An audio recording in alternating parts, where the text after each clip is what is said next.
the year 2024, this year, one will see the hottest year in recorded history. Not only the hottest year, there are all kinds of extreme climate conditions. Extreme heat, of course, and flooding and earthquakes and all kinds of other extreme conditions have been seen to the point where people have been dying from the heat en masse all over the world. Meanwhile, countries are taking different tact in terms of addressing the extreme climate condition that is prevailing all over the world today.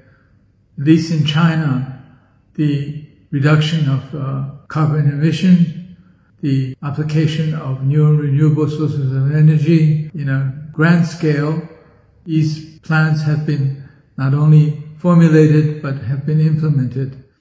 And the development of solar panels, solar power, wind power, and hydro has been rapid in China to the point where 80% of the global solar power installation is now done through China. China has installed more solar power panels, or has manufactured more than anybody else, but has installed more than the European countries combined.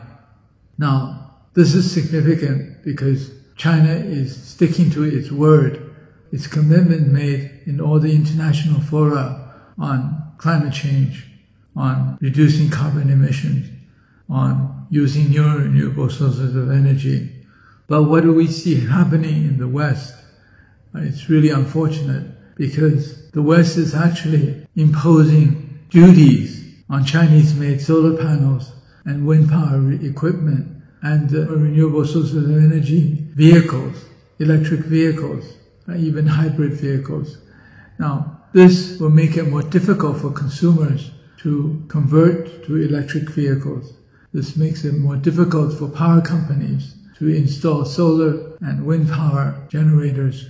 This is politicizing something which is absolutely huge for the earth, for mankind, and going in the opposite direction from trying to deal with climate change, trying to deal with extreme weather conditions.